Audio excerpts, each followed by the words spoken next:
Bonjour à tous, madame, messieurs, merci d'être des nôtres encore ce mercredi. C'est la 3e édition de la revue des grandes unes de la semaine. Et donc avec vous, nous allons parcourir quelques sujets traités par la presse ce matin. La nouvelle expression qui est dans les kiosques parle de profession d'avocat.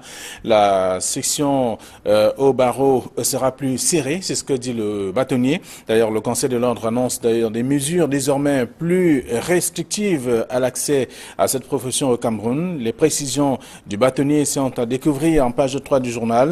Le journal parle également du massacre de Menkam. Beaucoup de questions sans réponse. Plus de jours après, ou d'un jour, on parle bien entendu de ces cas qui ont été tout au moins enregistrés dans cette partie du pays et avec également les populations qui ont perdu la vie. Tout le dossier est à lire dans le journal en page 2 de la nouvelle expression qui parle également de la Constitution ou du Conseil constitutionnel. Famine Ndongo, le sauveur, le chef de la délégation permanente régionale pour le sud, c'est Rebif, après avoir livré Fumanakam, son ancien camarade, c'est en page 4 de ce numéro. Le journal parle également du monument de Oumniobe, la riposte d'un historien du canton Bel à découvrir. L'écrivain invoque l'histoire pour montrer comment les populations de ce canton sont donc l'objet de frustrations systématiques. C'est à lire en page 11 du journal. Autre chose à découvrir dans la presse, c'est Info Matin qui parle bien entendu de l'appel à candidature. Famine Ndongo au secours de Fumanakam. Donc on peut lire tout cela. Le nom du membre du Conseil constitutionnel s'est retrouvé sur une motion de soutien au chef de l'État. Il s'agit d'une malencontreuse coquille, tente, en tout cas, annoncée telle qu'annonce le journal, et l'intégralité même de la mise au point est à découvrir également dans le journal Info Matin. Le journal s'intéresse aussi à la présidentielle 2018. Les femmes mères appellent à la candidature de Paul Biya, à lire dans le même journal, qui parle également du vol inaugural. Essai concluant pour le Q400 de Kameko, en page 4 de Info Matin. Et puis les du Sahel parlent de pèlerinage à la Mecque. Pourquoi les centaines de Camerounais se désistent? C'est à lire en page 3. Le journal s'intéresse aussi à la politique, les faiblesses ou les faibles signaux de Paul Biya en direction donc de la Damawa, c'est à lire dans le même numéro, disponible en page 3 de ce matin. Le journal s'intéresse aussi à autre chose, au sport et au Mayo Oulo, où se trouvent 3 cas suspects donc, de choléra, enregistrés dans cette partie du pays aussi, c'est à lire dans le numéro. Disponible ce matin, c'est l'œil du Sahel. Et puis le soir hebdomadaire parle donc de l'annulation des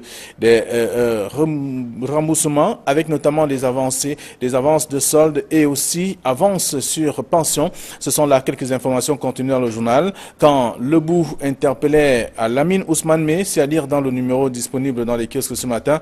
Le journal parle également de Abdoulaye Babale, les dossiers noirs qui vont donc le conduire à Kondengi. C'est en guise de réponses à lire dans le numéro en page 3 de le soir hebdomadaire. Mutation s'intéresse donc à la France et aux États-Unis.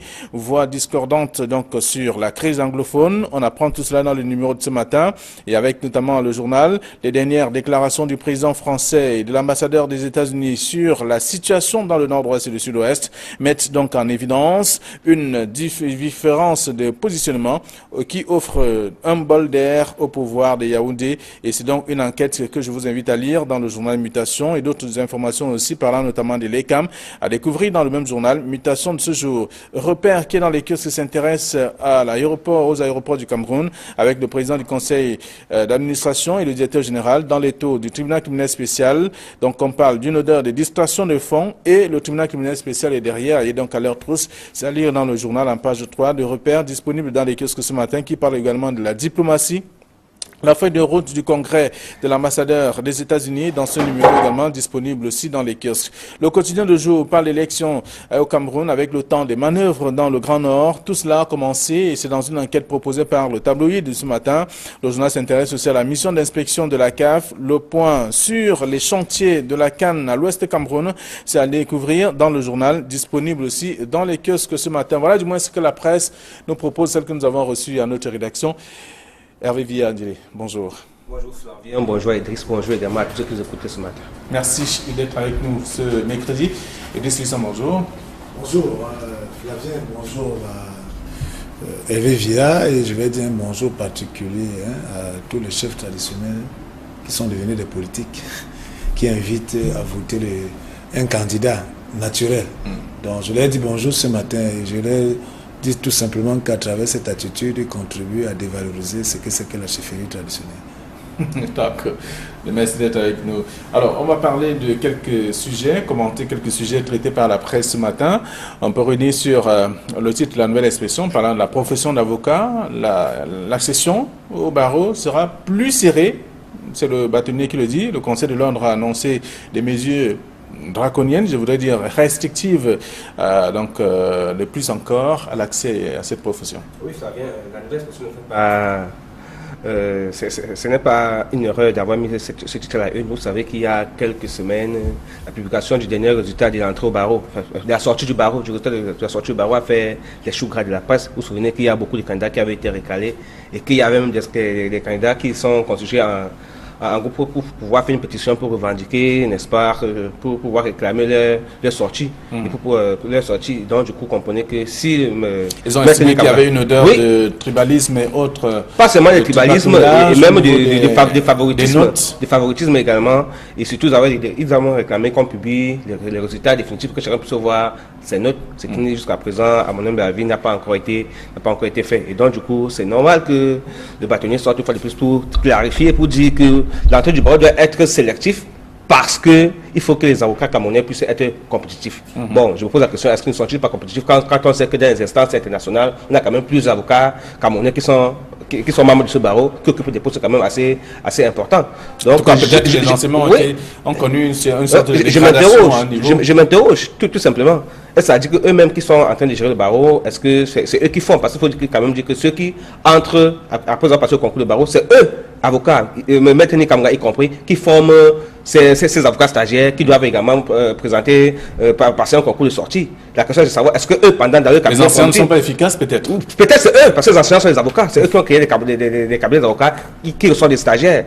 S'il faut faire une introspection et se poser des questions, il faut également interroger le style de formation qui sont donnés aux avocats stagiaires dans les barreaux. Donc, dire que ce sera sélectif désormais, il faut également apprécier la qualité de formation. Certainement, il faut recycler tous ceux-là qui ont des cabinets d'avocats et qui reçoivent des stagiaires pour s'assurer effectivement que la qualité de la formation qu'ils demandent, ou du moins que devraient avoir les nouveaux avocats, doit également...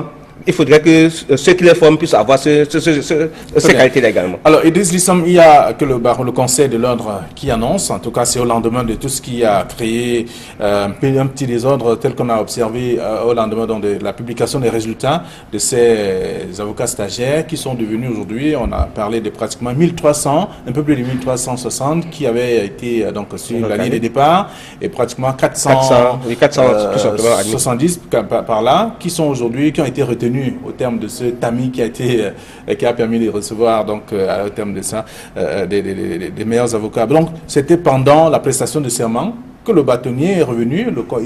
Il fait savoir que le conseil va désormais être davantage rude sur la qualité et bien entendu la méthode d'accès à cette profession. Oui, il faut dire que Maître Nyakson Nikamga parle de rendre les avocats camerounais plus compétitifs. Donc, ce qui veut dire qu'en tant que bâtonniers, ils ont fait un constat. Le constat est clair. Ça veut dire qu'aujourd'hui, les avocats ne sont plus compétitifs, ou bien moins compétitifs que ceux d'avant. Mais c'est un paradoxe. Pourquoi? Parce qu'on constate qu'il y a une demande plus forte.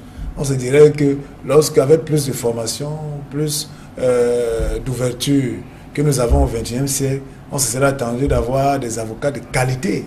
Donc, ça veut dire qu'en fait, le problème devait se poser à la sélection initiale. C'est ça qui est la question. Donc, et c'est quand Maître Kamga dit que les mesures désormais seront plus restrictives. Alors, moi, je veux tout simplement dire qu'en fait, le barreau ne peut pas être... l'entrée au barreau ne peut pas être différente de ce qui se fait partout ailleurs. Nous sommes dans un environnement où la méritocratie a foutu le camp. Nous sommes dans un environnement où il y a beaucoup plus de parrainage et les parrains ne parrainent pas des valeurs. On parraine des gens pour d'autres raisons, soit parce que nous sommes dans la même famille, soit parce que nous sommes dans la même région, soit parce que nous sommes dans les mêmes réunions, soit parce que nous sommes dans les mêmes cercles de réflexion, pour ne pas dire secte et tout ça. Donc vous voyez, c'est ça. Mais je pensais même qu'avant, même dans ces cercles-là, il y avait c'était l'élite. C'était des gens qui avaient quand même un niveau, qui avaient une compétence, qui est reconnue. Mais vous voyez qu'aujourd'hui, nous sommes allés au niveau de l'idiocratie et il se trouve que ceux qui sont supposés, qui sont retenus, qui sont supposés être les meilleurs, sont plutôt les médiocres. Et dans ce régime de la médiocratie, le bâtonnier, qui, lui, devenant avocat, a connu des moments peut-être plus sévères et stricts dans le cas de la sélection, s'est dit qu'il faut rentrer à l'orthodoxie. Est-ce que l'environnement lui permettra de le dire? Parce qu'entre les discours, les déclarations et la réalité, c'est tout un grand fossé. Mais il y a également un paradoxe, ce sont ces mêmes avocats qui sont des enseignants, des formateurs de ces... Justement, oui, mais avant peut-être que Hervé Villa, je vais juste dire une chose, Flavien. J'ai dit bien, si dès le départ on a faussé le jeu, si, disons qu'on lance un concours, on veut recruter 20 personnes, alors on trie d'abord peut-être admissible 100 personnes. On se dit que dans les 100 personnes, tous sont susceptibles d'être parmi les 20. Parce qu'ils ont sûrement été les meilleurs. Mais il se trouve que chez nous, ce n'est pas le cas. Si déjà les 100 premiers, ceux qui sont présélectionnés, ne sont pas les meilleurs, sont les médiocres, qu'est-ce que vous voulez que les 20 qui viendront là seront, entre-temps, vont se transformer?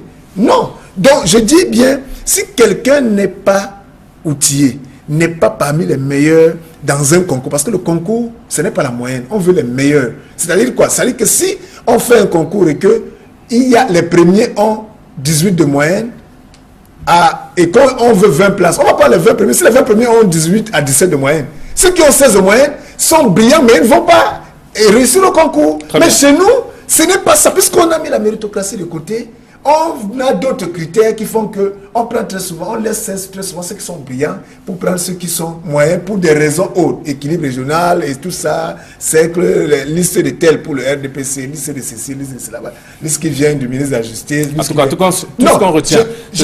Avec ça, on ne peut qu'avoir des conséquences. Et c'est paradoxal et c'est très grave parce que comment aurons-nous des avocats qui n'ont pas le niveau, qui ne pourront pas défendre les citoyens? C'est très grave. D'accord. Donc, je disais en sortant que les élèves sont à l'image du maître. C'est le barreau qui recrute, qui lance le concours, c'est le barreau qui note, ce barreau qui fait sortir. Donc, ces avocats sont médiocres. C'est parce que le barreau lui-même, le barreau est médiocre. Il ne faut pas il faut dire la vérité.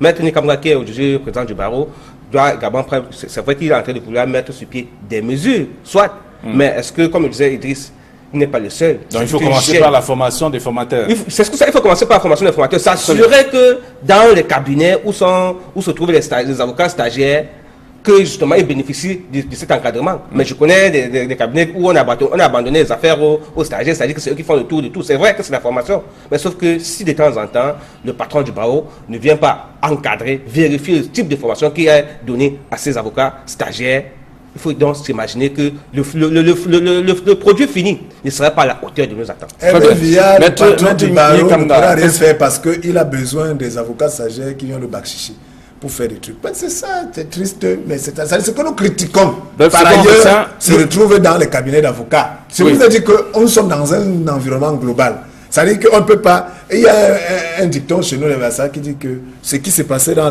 la cour, dans la chambre de la poule, c'est la même chose que se fait dans la chambre de la canne, du canard.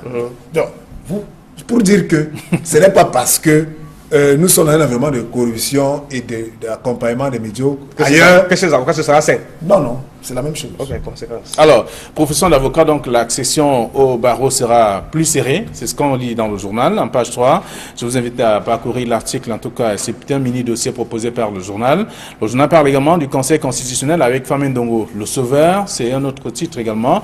Le chef de la délégation permanente régionale pour le Sud se rebiffe après avoir livré Foumanakam, son ancien camarade. Il n'y a pas que ce journal qui l'évoque, il y a aussi Info Matin qui revient, Famé Ndongo au secours de Foumanakam. Vous savez que nous sommes dans la saison des appels à candidature a commencé, et que chaque région voudrait bien montrer qu'il est l'un des meilleurs fidèles. On concourt.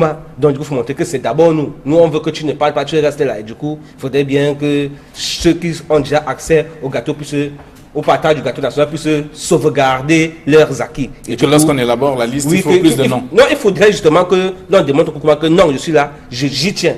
Malgré un certain nombre malgré la constitution, malgré les règles établies par le gouvernement du Cameroun, où du coup le nom de Fouma apparaît quelque part, et comme on sait qu'il est sénateur et que ça va créer, le Conseil constitutionnel peut servir en disant que non, monsieur, vous choisissez, vous êtes sénateur, vous êtes membre d'un parti politique, il faut faire le choix.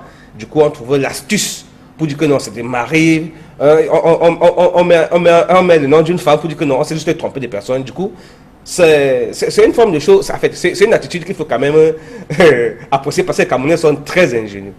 Sauf que quand, malgré leur ingéniosité, la population n'est pas bête. Vous pouvez tromper le peuple tout le temps, vous pouvez tromper le peuple tout le jour, mais il viendra un jour où le peuple a de découvrir la vérité. Alors, c'est un membre du Conseil constitutionnel dont son nom figure parmi ceux qui invitent le chef de l'État à se représenter à la prochaine élection présidentielle. Et aujourd'hui, Famien Ndongo estime que c'était une erreur. Oui, Famien Ndongo pourrait faire autrement. D'un. Et de deux, c'est une activité qui est courante dans le RDPC où les gens s'asseyent dans un bureau à Yaoundé et mettent des noms des gens parce qu'ils sont originaires du village dans le sud et font adressent une lettre une motion de soutien qui va venir être publiée dans Cameroun Tribune et on sait comment cela ça se passe. C'est-à-dire, c'est quelque chose de petit parce qu'il faut dire, si on va interroger les différents appels à candidature de 2011, de 2004, je suis sûr que vous trouverez ce nom. Il n'y aura pas Marie. Ça, c'est un travail journaliste dans lequel il faudra voir que le Sud qui appelle le chef de l'État. Vous savez même que Cameroun a même publié un livre, hein, la Sopekam. Allez voir, je suis sûr que vous trouverez le nom. Ça, c'est d'un. De deux, maintenant, il faut retenir que toutes ces personnes qu'on nomme au Conseil constitutionnel, Flavien, vous savez, on a toujours dit que c'était le membre du RDPC. Oui, hein, quelqu'un ne peut pas être conseiller. Ils se sont fait débarrasser de leur appartenance à cette formation politique, par exemple, tout ce qui... Oui, mais avant qu'on les nomme, ils étaient dans ces partis politiques et ils y ont toujours été. Ça, c'est les faits. C'est les faits. Alors, troisième chose, à ressortir cette information, c'est pour créer une sorte de psychose et une sorte de perception pour ceux qui disent que l'élection 2018 est déjà faite. Ah, ceux qui sont au Conseil constitutionnel, là, comme ils sont les anciens du RDPC, est-ce qu'ils pourront s'assurer que leur candidat, leur ancien champion, puisse être battu? Et c'est même lui qui les a fait nommer au Conseil constitutionnel. Vous voyez, il y a cette perception. Mais moi, je voudrais dire à tous ceux qui vont acheter les journaux et pour lire cette réaction de Jacques Famien Ndongo qui dit que c'était une erreur de frappe. Tout simplement que... Une malencontreuse coquille. Une malencontreuse coquille, voilà. Une malencontreuse coquille. Tout pour dire tout simplement que c'est les Camerounais qui vont décider qui sera leur président de la République. Que le Conseil constitutionnel, si les Camerounais décident qu'ils changent de président de la République, que le Conseil constitutionnel s'asseye et vient dire que c'est quelqu'un d'autre qui a gagné, les Camerounais qui ont décidé diront au Conseil constitutionnel il faut libérer le chemin parce que ce n'est pas ce que nous avons. Donc c'est pour dire que tout ce que cela se fasse, qu'on mette même 12, c'est-à-dire que les membres sont tous du RDPC ou bien de la présidence ou bien je ne sais pas de quoi, c'est les Camerounais qui nous regardent, qui lisent la presse, qui vont décider de qui sera le chef de l'État. C'est-à-dire, s'ils décident que Paul Biya s'en va, Paul Biya partira, même si le Conseil constitutionnel n'aura que ses yeux pour pleurer. Donc, c'est de ça qu'il est question. Il ne faut pas que les gens restent chez eux et se disent que non, le Conseil constitutionnel comme ça. Non, c'est vos voix, c'est la majorité de vos voix qui va permettre et la défense de votre vote. D'accord. Alors, on va lire ça dans la Nouvelle Expression et Info Matin. Ce matin, parlant du Conseil constitutionnel avec Famien Ndongo, le sauveur. Ça, c'est pour la Nouvelle Expression. Et Info Matin parle de Famien Ndongo au secours de Fumanakam. Donc, à découvrir dans la presse ce matin. Alors, un autre sujet, et comme vous le savez, c'est depuis le début de la semaine que la presse revient également sur ce fait. On parle du monument de Oumniobé, la riposte d'un historien du canton Bel. Il explique, c'est l'inexplicable ou l'explication attendue par le grand public? Oui, il faut dire que la Nouvelle Expression a bien fait de publier cette version. Vous savez que la presse, elle est équilibriste. Il faudrait justement que chacun parle, chacun donne son opinion et que chacun puisse apporter les éléments justificatifs pour cet acte. Sauf que, de ma position de Camerounais, j'estime que notre écrivain n'a présenté qu'une partie de l'histoire. Notre historien n'a présenté qu'une partie de l'histoire du Cameroun parce qu'en réalité, il n'est pas revenu sur l'origine de l'arrivée de l'installation des peuples de Douala, l'occupation de l'espace Douala par les Douala aujourd'hui qui réclament cet espace. Et même s'ils étaient les autochtones, vous imaginez que quelqu'un a fait un combat qui s'appelle André Bel-Sama, qui a fait 2 fois la prison pour revendiquer l'installation d'un monument camerounais sur le territoire camerounais. Un héros national depuis s'appelle Oumniobé.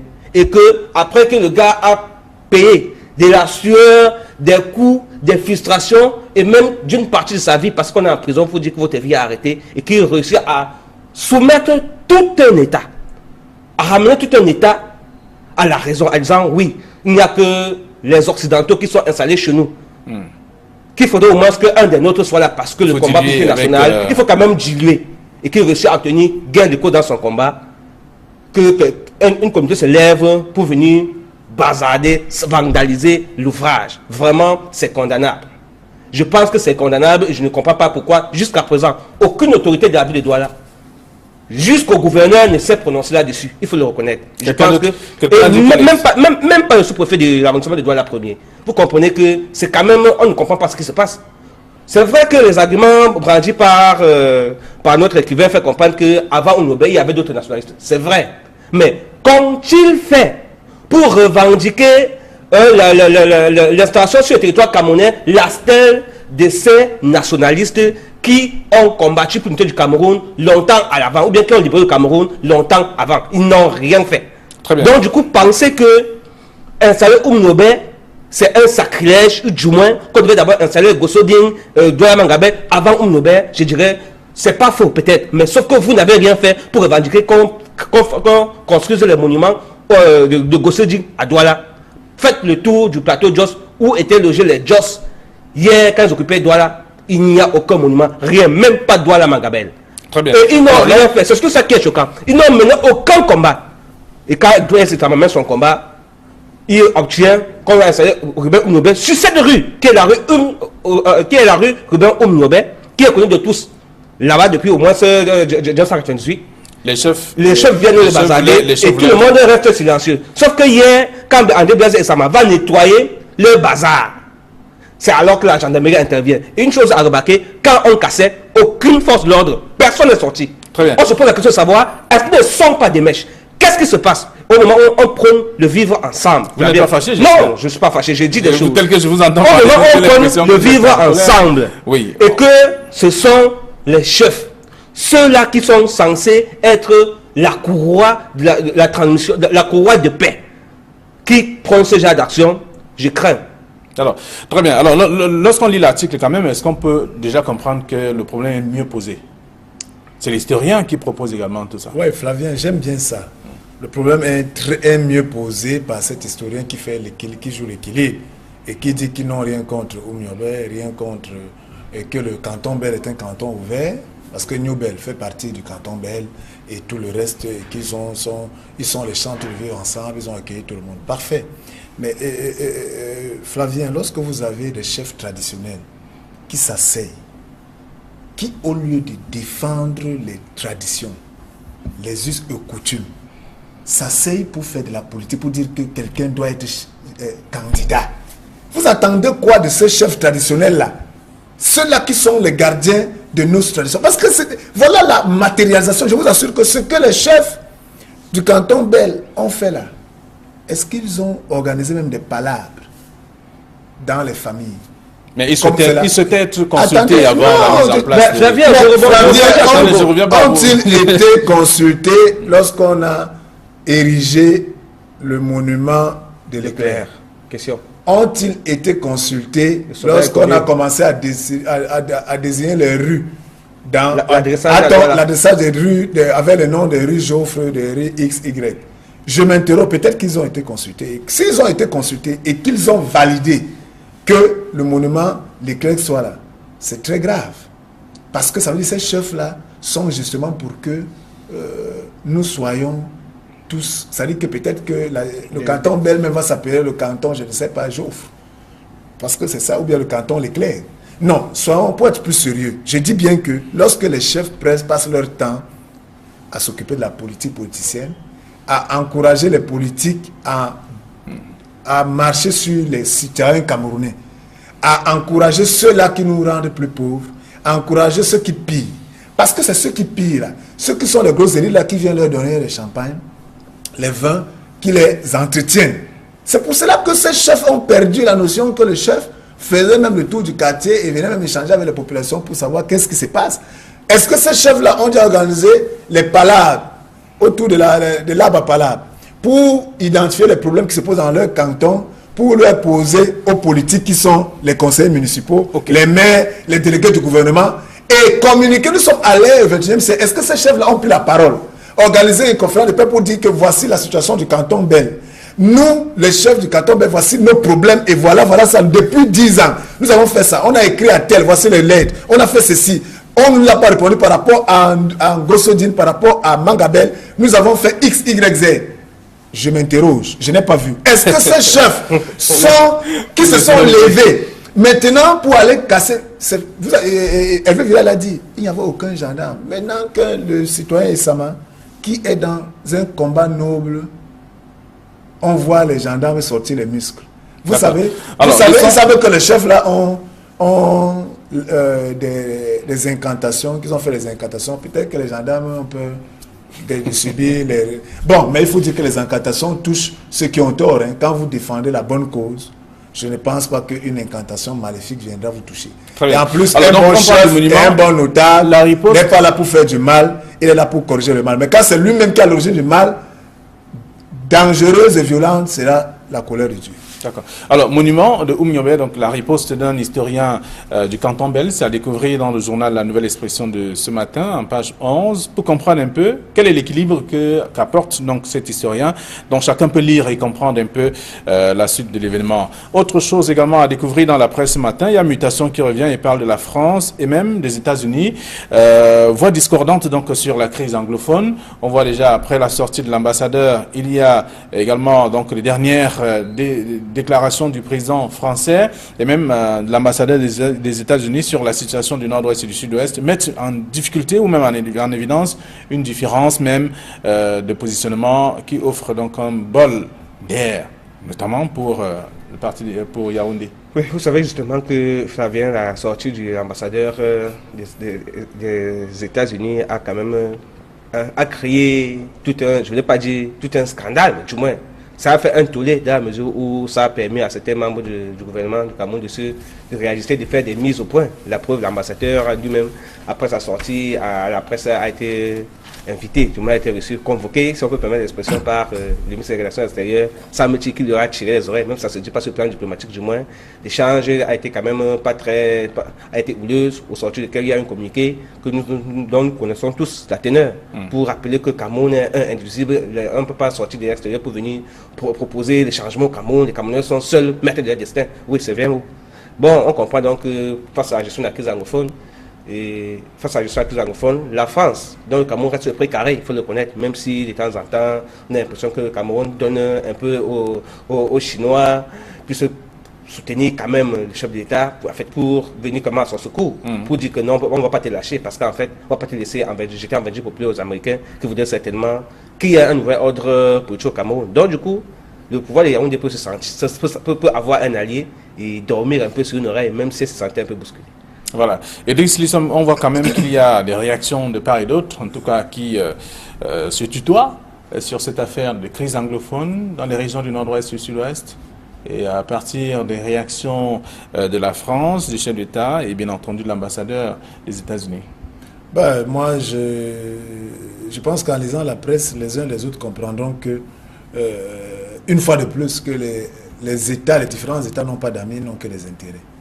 Et que lorsque vous avez un ami qui vous donne par exemple 2 avions pour lutter contre Boko Haram, et vous donne 2 avions et vous impose l'utilisation de ces avions, il dit que je vous donne 2 avions, ces avions-là, vous allez les utiliser seulement pour telle chose. Alors, vous ne dites rien, et vous acceptez, et maintenant, qui aime bien châtie bien. Cet ami qui vous aime bien vous dit vraiment, je vous donne un conseil d'ami.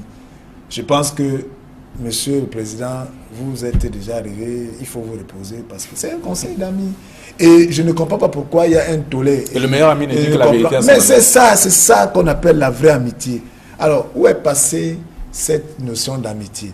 Est-ce que l'amitié, c'est seulement lorsqu'on vient encenser, ou bien lorsqu'un président fait une déclaration qui va dans le sens du pouvoir de Yaoundé, on s'interroge. Mais moi, je dis, tout cela, Flavien, c'est juste pour nous distraire.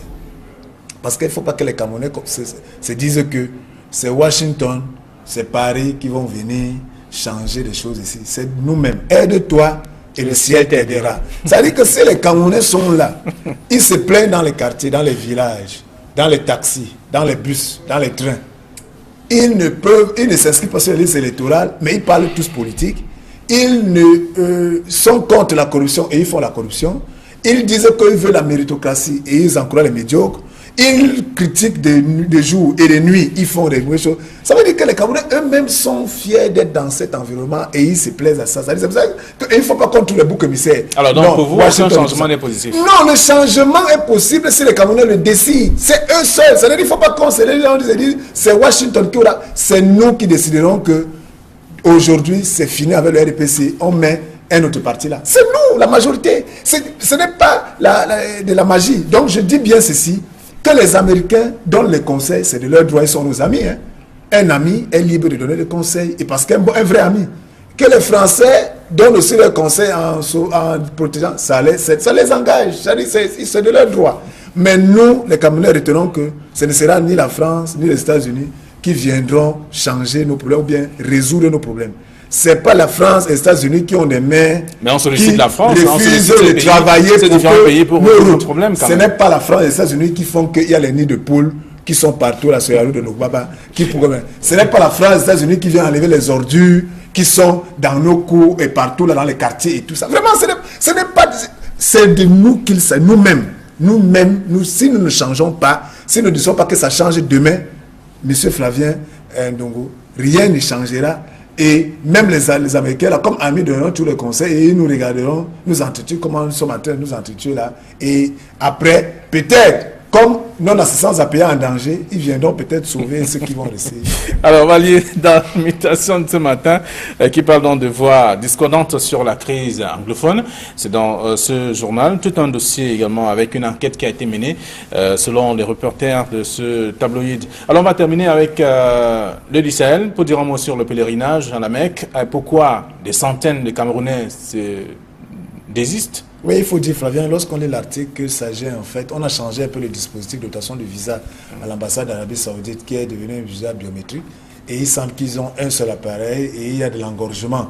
Et vous savez qu'il y a ce qu'on appelle la Umrah, c'est-à-dire le petit pèlerinage qui se fait en dehors de la grande période, le grand pèlerinage qui se fait le Hajj. Donc, pendant, par exemple, le mois de Ramadan, pour la Umrah, la date de départ va jusqu'au 15.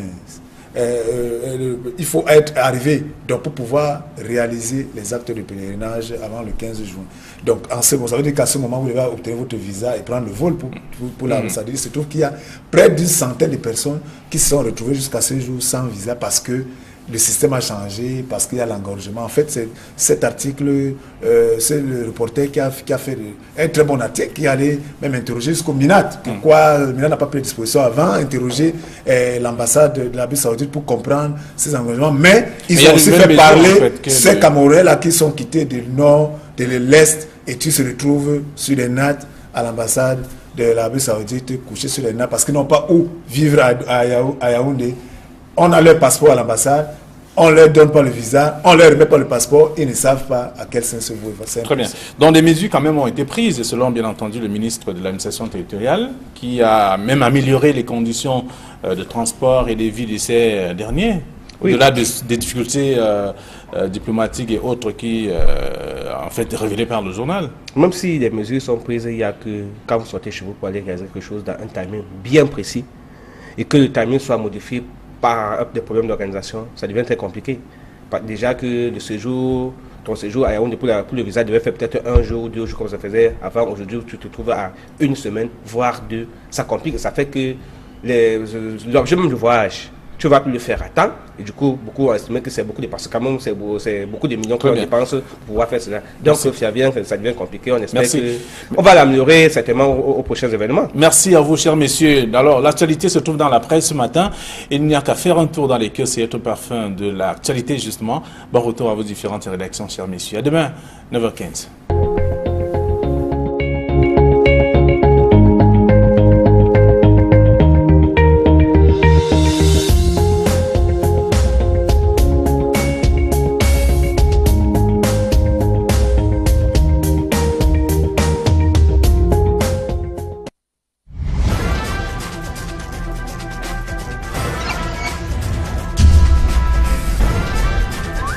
Donc, c'est pour dire que tout ce que cela se fasse, qu'on mette même 12, c'est-à-dire que les membres soient tous du RDPC ou bien de la présidence ou bien je ne sais pas de quoi, c'est les Camerounais qui nous regardent, qui lisent la presse, qui vont décider de qui sera le chef de l'État. C'est-à-dire, s'ils décident que Paul Biya s'en va, Paul Biya partira, même si le Conseil constitutionnel n'aura que ses yeux pour pleurer.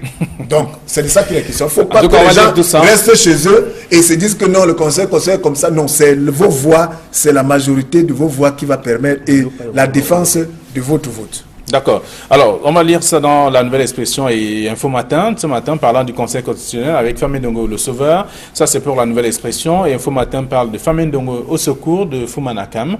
Donc, à découvrir dans la presse ce matin. Alors, un autre sujet, et comme vous le savez, c'est depuis le début de la semaine que la presse revient également sur ce fait. On parle du monument de Oumniobé, la riposte d'un historien du canton Bel. Il explique, c'est l'inexplicable ou l'explication attendue par le grand public? Oui, il faut dire que la Nouvelle Expression a bien fait de publier cette version. Vous savez que la presse, elle est équilibriste. Il faudrait justement que chacun parle, chacun donne son opinion et que chacun puisse apporter les éléments justificatifs pour cet acte. Sauf que, de ma position de Camerounais, j'estime que notre écrivain n'a présenté qu'une partie de l'histoire. Notre historien n'a présenté qu'une partie de l'histoire du Cameroun, parce qu'en réalité, il n'est pas revenu sur l'origine de l'arrivée de l'installation des peuples de Douala, l'occupation de l'espace Douala par les Douala aujourd'hui qui réclament cet espace. Et même s'ils étaient les autochtones, vous imaginez que quelqu'un a fait un combat qui s'appelle André Belesama, qui a fait deux fois la prison pour revendiquer l'installation d'un monument camerounais sur le territoire camerounais. Un héros national depuis s'appelle Oumniobé. Et que, après que le gars a payé de la sueur, des coups, des frustrations, et même d'une partie de sa vie, parce qu'on est en prison, il faut dire que votre vie a arrêté, et qu'il réussit à soumettre tout un État, à ramener tout un État à la raison, en disant, oui, il n'y a que les Occidentaux qui sont installés chez nous. Qu'il faudrait au moins qu'un des nôtres soit là, parce que le combat national, il faut quand même diluer, et qu'il réussit à obtenir gain de cause dans son combat, une communauté se lève pour venir bazarder, vandaliser l'ouvrage. Vraiment, c'est condamnable. Je pense que c'est condamnable et je ne comprends pas pourquoi, jusqu'à présent, aucune autorité de la ville de Douala, jusqu'au gouverneur, ne s'est prononcé là-dessus. Il faut le reconnaître. Je pense même pas le sous-préfet de l'arrondissement de Douala premier. Vous comprenez que c'est quand même, on ne comprend pas ce qui se passe. C'est vrai que les arguments brandis par notre écrivain fait comprendre qu'avant Oumniobé, il y avait d'autres nationalistes. C'est vrai. Mais qu'ont-ils fait pour revendiquer l'installation sur le territoire camerounais, la stèle de ces nationalistes qui ont combattu pour l'unité du Cameroun longtemps à l'avant, ou bien qui ont libéré le Cameroun longtemps avant? Ils n'ont rien fait. Très bien. Donc du coup, penser que installer Oumniobé, c'est un sacrilège, ou du moins qu'on devait d'abord installer Gossoding, Douala Mangabé avant Oumniobé, je dirais, c'est pas faux peut-être, mais sauf que vous n'avez rien fait pour revendiquer qu'on construise les monuments de Gossoding à Douala. Faites le tour du plateau Jos où étaient logés les Jos. Hier, quand ils occupaient Douala, il n'y a aucun monument, rien, même pas Douala Mangabel. Très bien. Et ils n'ont rien fait, c'est ce que ça qui est choquant. Ils n'ont mené aucun combat. Et quand Douala s'est terminé son combat, il obtient qu'on a installé Ruben Oumniobé sur cette rue, qui est la rue Ruben Oumniobé, qui est connue de tous là-bas depuis au moins 1998. Les chefs viennent le bazarder et tout le monde reste silencieux. Sauf que hier, quand André Blaise et Sama va nettoyer le bazar, c'est alors que la gendarmerie intervient. Et une chose à remarquer, quand on cassait, aucune force de l'ordre, personne n'est sorti. On se pose la question de savoir, est-ce qu'ils ne sont pas des mèches? Qu'est-ce qui se passe au moment où on prône le vivre ensemble? Vous n'êtes pas fâché? Non, je ne suis pas fâché, j'ai dit des choses. Tel que je vous entends. Au moment où on prône le vivre ensemble, oui. Et que ce sont les chefs, ceux-là qui sont censés être la courroie de la transmission, la courroie de paix, qui prennent ce genre d'action, je crains. Alors, très bien. Alors, lorsqu'on lit l'article quand même, est-ce qu'on peut déjà comprendre que le problème est mieux? Le point sur les chantiers de la canne à l'ouest Cameroun, c'est à découvrir dans le journal, disponible aussi dans les kiosques ce matin. Voilà du moins ce que la presse nous propose, celle que nous avons reçue à notre rédaction. Hervé Villardilé, bonjour. Bonjour Flavien, bonjour Idriss, bonjour également à tous ceux qui nous écoutent ce matin. Merci d'être avec nous ce mercredi. Idriss Lisson, bonjour. Bonjour Flavien, bonjour Hervé Villa, et je vais dire un bonjour particulier à tous les chefs traditionnels qui sont devenus des politiques, qui invitent à voter un candidat naturel. Donc je leur ai dit bonjour ce matin et je leur dit tout simplement qu'à travers cette attitude, il contribue à dévaloriser ce que c'est que la chefferie traditionnelle. D'accord. Merci d'être avec nous. Alors, on va parler de quelques sujets, commenter quelques sujets traités par la presse ce matin. On peut revenir sur le titre de la nouvelle expression parlant de la profession d'avocat. L'accession au barreau sera plus serrée. C'est le bâtonnier qui le dit. Le Conseil de l'ordre a annoncé des mesures draconiennes, je voudrais dire restrictives, de plus encore à l'accès à cette profession. Oui, ça vient. La nouvelle expression ne fait pas. Ce n'est pas une erreur d'avoir mis ce titre à la une. Vous savez qu'il y a quelques semaines, la publication du dernier résultat de l'entrée au barreau, de la sortie du barreau, du résultat de la sortie du barreau a fait les choux gras de la presse. Vous vous souvenez qu'il y a beaucoup de candidats qui avaient été recalés et qu'il y a même des candidats qui sont constitués en groupe pour pouvoir faire une pétition pour revendiquer, n'est-ce pas, pour pouvoir réclamer leur sortie. Et pour leur sortie, donc du coup, comprenez que si... Ils ont estimé qu'il y avait une odeur de tribalisme et autres... Pas seulement de tribalisme, et même de favoritisme. De favoritisme également. Et surtout, ils ont réclamé qu'on publie les résultats définitifs, que chacun puisse voir ces notes, ce qui jusqu'à présent, à mon humble avis, n'a pas encore été fait. Et donc, du coup, c'est normal que le bâtonnier sorte une fois de plus pour clarifier, pour dire que l'entrée du barreau doit être sélectif parce que il faut que les avocats camerounais puissent être compétitifs. Bon, je vous pose la question, est-ce qu'ils ne sont-ils pas compétitifs quand on sait que dans les instances internationales, on a quand même plusieurs avocats camerounais qui sont membres de ce barreau, qui occupent des postes quand même assez importants. Donc, en tout cas, peut-être que les enseignements ont connu une sorte de dégradation à un niveau. Je m'interroge, tout simplement. Est-ce que ça dit qu'eux-mêmes qui sont en train de gérer le barreau, est-ce que c'est eux qui font? Parce qu'il faut quand même dire que ceux qui entrent après avoir passé au concours de barreau, c'est eux, avocats, Maître Nikamga y compris, qui forment ces avocats stagiaires qui doivent également passer un concours de sortie. La question est de savoir, est-ce que eux, pendant dans le cabinet... Les enseignants ne sont pas efficaces, peut-être? Peut-être c'est eux, parce que les enseignants sont les avocats. C'est eux qui ont créé des cabinets d'avocats qui reçoivent des stagiaires. S'il faut faire une introspection et se poser des questions, il faut également interroger le style de formation qui sont donnés aux avocats stagiaires dans les barreaux. Donc, dire que ce sera sélectif désormais, il faut également apprécier la qualité de formation. Certainement, il faut recycler tous ceux-là qui ont des cabinets d'avocats et qui reçoivent des stagiaires pour s'assurer effectivement que la qualité de la formation qu'ils demandent, ou du moins que devraient avoir les nouveaux avocats, doit également... Il faudrait que ceux qui les forment puissent avoir ces qualités-là également. Alors, Idriss Lissam, il y a que le Conseil de l'ordre qui annonce, en tout cas c'est au lendemain de tout ce qui a créé un petit désordre tel qu'on a observé au lendemain de la publication des résultats de ces avocats stagiaires qui sont devenus aujourd'hui, on a parlé de pratiquement 1300, un peu plus de 1360 qui avaient été sur la ligne de départ et pratiquement 470 par là qui sont aujourd'hui, qui ont été retenus au terme de ce tamis qui a permis de recevoir au terme de ça des meilleurs avocats. Donc c'était pendant la prestation de serment que le bâtonnier est revenu. Il fait savoir que le conseil va désormais être davantage rude sur la qualité et bien entendu la méthode d'accès à cette profession. Oui, il faut dire que Maître Nikamga parle de rendre les avocats camerounais plus compétitifs. Donc, ce qui veut dire qu'en tant que bâtonniers, ils ont fait un constat. Le constat est clair. Ça veut dire qu'aujourd'hui, les avocats ne sont plus compétitifs, ou bien moins compétitifs que ceux d'avant. Mais c'est un paradoxe. Pourquoi? Parce qu'on constate qu'il y a une demande plus forte. On se dirait que lorsqu'avec plus de formation, plus d'ouverture que nous avons au XXe siècle,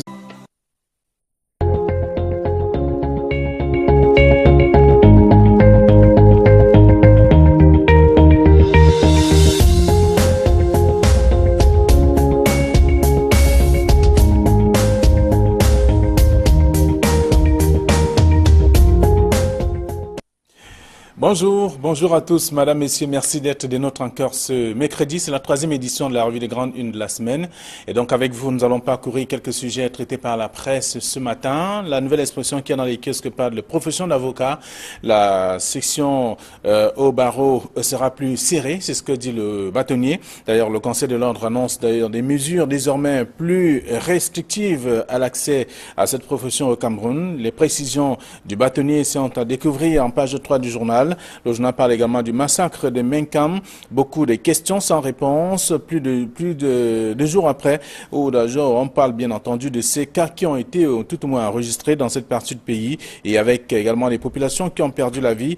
Tout le dossier est à lire dans le journal en page 2 de la Nouvelle Expression qui parle également de la Constitution ou du Conseil constitutionnel. Famine Ndongo, le sauveur, le chef de la délégation permanente régionale pour le Sud, c'est Rebif, après avoir livré Fumanakam, son ancien camarade, c'est en page 4 de ce numéro. Le journal parle également du monument de Oumniobe, la riposte d'un historien du canton Bel à découvrir. L'écrivain invoque l'histoire pour montrer comment les populations de ce canton sont donc l'objet de frustrations systématiques. C'est à lire en page 11 du journal.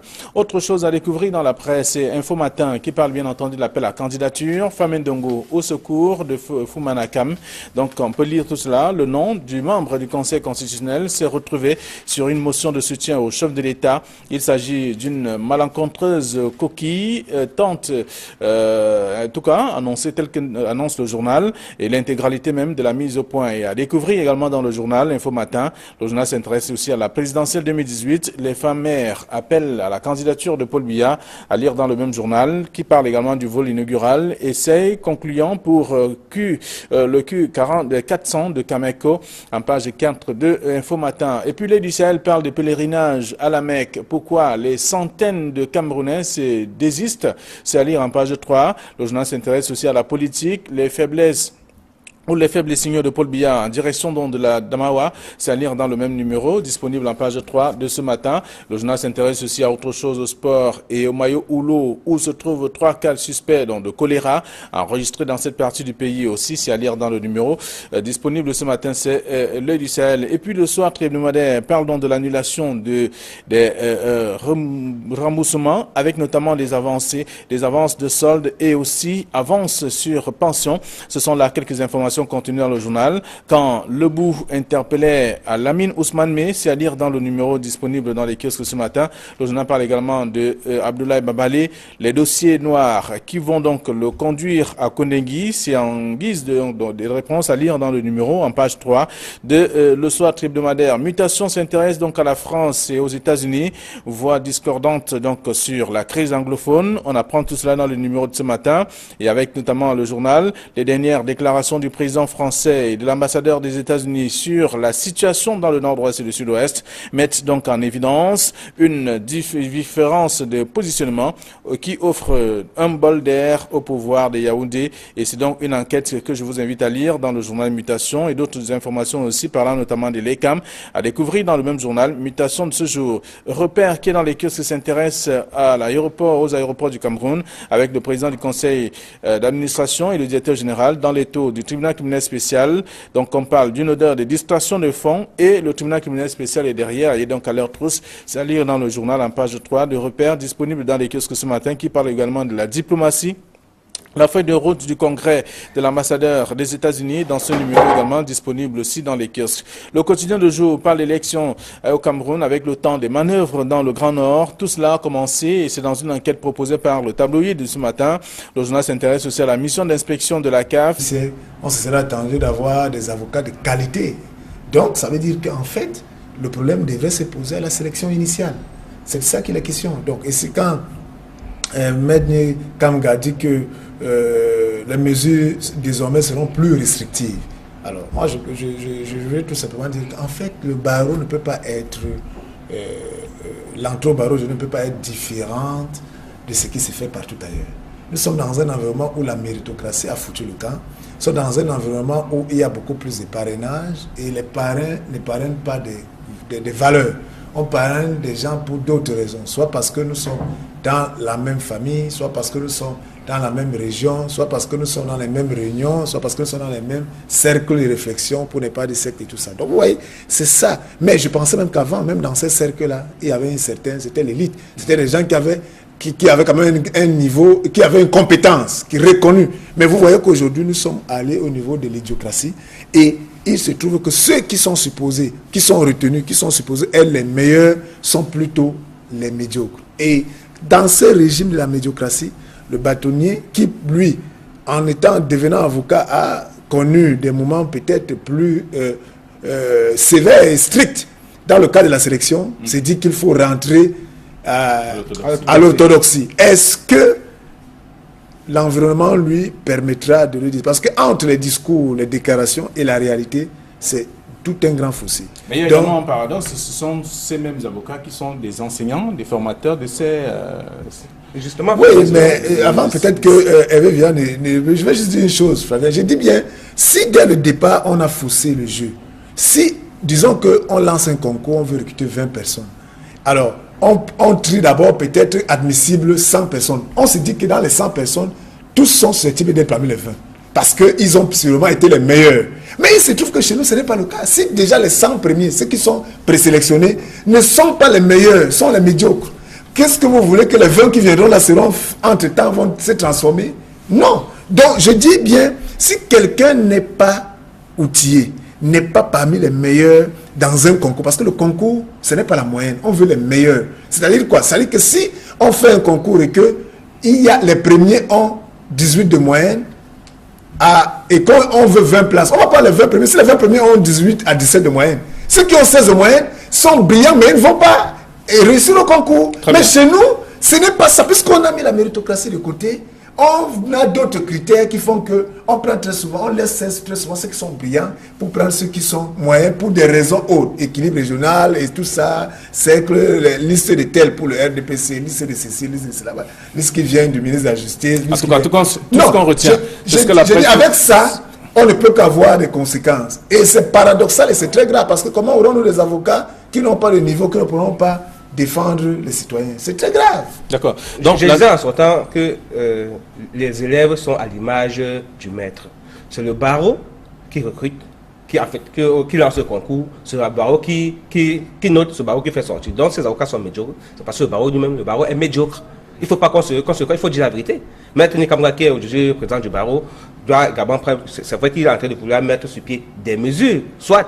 Mais est-ce que, comme le disait Idriss, il n'est pas le seul. Donc il faut commencer par la formation des formateurs. C'est ça, il faut commencer par la formation des formateurs. S'assurer que dans les cabinets où se trouvent les avocats stagiaires, que justement ils bénéficient de cet encadrement. Mais je connais des cabinets où on a abandonné les affaires aux stagiaires, c'est-à-dire que c'est eux qui font le tour de tout. C'est vrai que c'est la formation. Mais sauf que si de temps en temps, le patron du barreau ne vient pas encadrer, vérifier le type de formation qui est donné à ces avocats stagiaires, il faut donc s'imaginer que le produit fini ne serait pas à la hauteur de nos attentes. Hervé Villa, le patron du barreau, ne pourra rien faire parce qu'il a besoin des avocats stagiaires qui viennent le bac chichi pour faire des trucs. C'est ça, c'est triste, mais c'est ce que nous critiquons. Par ailleurs, se retrouve dans les cabinets d'avocats. Je vous ai dit que nous sommes dans un environnement global. Ça veut dire qu'on ne peut pas... Il y a un dicton chez nous, les Versailles, qui dit que ce qui s'est passé dans la cour, dans la chambre de la poule, c'est la même chose que se fait dans la chambre de la canne, du canard. Donc, pour dire que ce n'est pas parce que nous sommes dans un environnement de corruption et d'accompagnement des médiocres. Ailleurs, que ces avocats, ce sera sain. Non, c'est la même chose. Ok, conséquence. Alors, profession d'avocat, donc l'accession au barreau sera plus serrée. C'est ce qu'on lit dans le journal, en page 3. Je vous invite à parcourir l'article, en tout cas, c'est un mini-dossier proposé par le journal. Le journal parle également du Conseil constitutionnel avec Famine Ndongo. Le sauveur, c'est un autre titre également. Le chef de la délégation permanente régionale pour le Sud se rebiffe après avoir livré Foumanakam, son ancien camarade. Il n'y a pas que ce journal qui l'évoque, il y a aussi Info Matin qui revient, Famine Ndongo au secours de Foumanakam. Vous savez que nous sommes dans la saison des appels à candidature a commencé et que chaque région doit bien montrer qu'il est l'un des meilleurs fidèles. On concourt. Donc du coup, il faut montrer que c'est d'abord nous. Nous, on veut que tu ne parles pas, tu restes là. Et du coup, il faudrait bien que ceux qui ont déjà accès au gâteau puissent... au partage du gâteau national puissent sauvegarder leurs acquis. Et que lorsqu'on élabore la liste, il faut plus de noms. Non, il faudrait justement que l'on démontre que non, je suis là, j'y tiens. Malgré un certain nombre malgré la constitution, malgré les règles établies par le gouvernement du Cameroun, où du coup, le nom de Fouma apparaît quelque part. Et comme on sait qu'il est sénateur et que ça va créer... le Conseil constitutionnel peut servir en disant que non, monsieur, vous choisissez, vous êtes sénateur, vous êtes membre d'un parti politique, il faut faire le choix.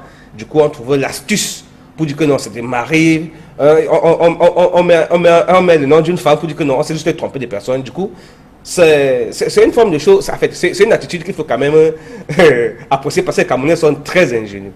Sauf que quand, malgré leur ingéniosité, la population n'est pas bête. Vous pouvez tromper le peuple tout le temps, vous pouvez tromper le peuple tout le jour. Mais il viendra un jour où le peuple va découvrir la vérité. Alors, c'est un membre du Conseil constitutionnel dont son nom figure parmi ceux qui invitent le chef de l'État à se représenter à la prochaine élection présidentielle.